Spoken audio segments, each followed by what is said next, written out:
Hello बच्चों, नमस्कार। अकलंग college के यूट्यूब चैनल पर आप सभी का हार्दिक स्वागत है। आज का हमारा टॉपिक है इनऑर्गेनिक नोमेनक्लेचर।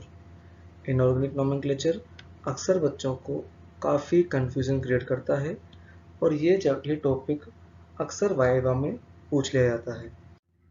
नोमेनक्लेचर का वर्ड जब भी हमारे सामने आता है, हमें दो तरह के नोमेनक्लेचर याद आते हैं। पहला होता है ऑर्गेनिक नोमेनक्लेचर और दूसरा होता है इनऑर्गेनिक नोमेनक्लेचर। ऑर्गेनिक नोमेनक्लेचर में हम लोग मेथेन, एथेन, प्रोपेन इस तरह का, या फिर aldehyde, ketone, carboxylic acid, ester आदि आदि तरह का नोमेनक्लेचर देखते हैं।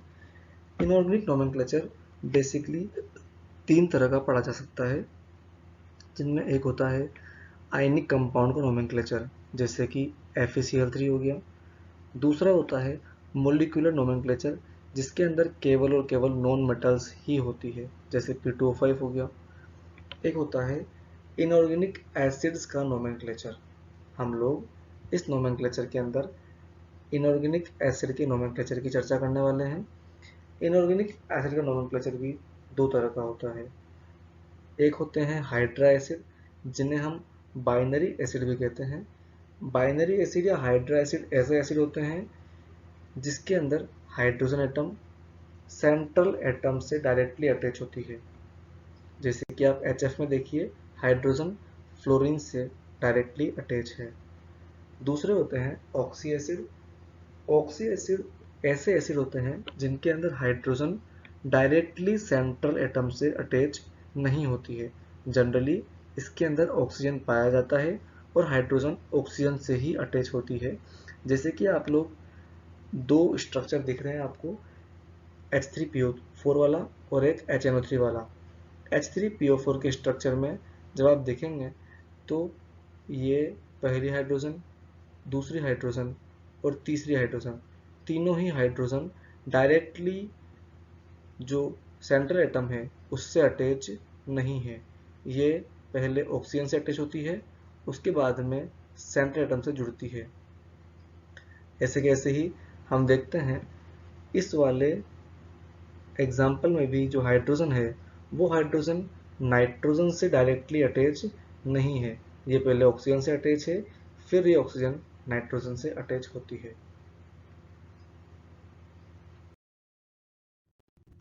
बच्चों, ये सभी ऑक्सी एसिड्स हैं और अगर आपको इनके नामों में या फिर ऐसे ही किसी कंपाउंड के नाम में फॉर्मूला लिखते टाइम किसी भी प्रकार का कंफ्यूजन होता है। One. In the beginning, in the beginning, yeah, in the in the Listen properly. in the beginning, yeah, in the beginning. तो आप इस वीडियो को अंत तक जरूर देखें।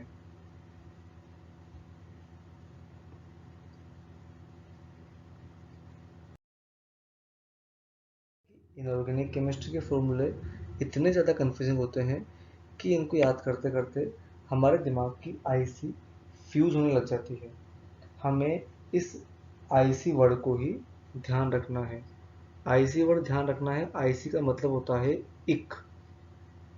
हम इस इक से 6 फॉर्मूले याद रखने की कोशिश करेंगे, जहाँ से एक एसिड हमें याद रखना है। अगर हम इस एक एसिड में से एक ऑक्सीजन कम कर देंगे तो हमें अस एसिड मिलता है, और अगर हम इस अस एसिड में से भी एक ऑक्सीजन कम कर देंगे तो हमें हाइपो अस एसिड मिलता है। बेसिकली एक एसिड से हमें इसका बेटा अस एसिड मिलता है और अस एसिड से हमें इसका बेटा हाइपो अस एसिड मिलता है। तो एक एसिड में अगर हम एक ऑक्सीजन जोड़ देंगे तो इसके पिताजी हमें हर बाप का एक बाप होता है, हाँ, और उसे हम दादाजी कहते हैं। मिल जाएंगे। वो है पर एक एसिड या फिर परोक्सिइक एसिड। इन वर्ड्स को हमें एक एक बार दोबारा से ध्यान में रखना है। मैं एक एसिड का एक कॉमन एग्जांपल ले लेता हूँ, नाइट्रिक एसिड। देखिए यहाँ पर अंत में इक आ रहा है। ऐसे कैसे ही अस एसिड का एक एग्जांपल हो सकता है नाइट्रस एसिड या फिर सल्फ्यूरस एसिड, यहाँ पर देखिए अस आ रहा है लास्ट में। और हाइपो वाले जो एसिड हैं, इसका एग्जांपल हो सकता है हाइपो नाइट्रस एसिड। देखिए यहाँ पर आगे हाइपो है और पीछे अस एसिड है। अगर हम एक एसिड से एक ऑक्सीजन जोड़ के पर एक एसिड और पर ऑक्सी एक एसिड निकालें तो उसके कॉमन एग्जाम्पल के तौर पे हम लोग पर क्लोरिक एसिड और परऑक्सी मोनो फॉस्फोरिक एसिड को देख सकते हैं।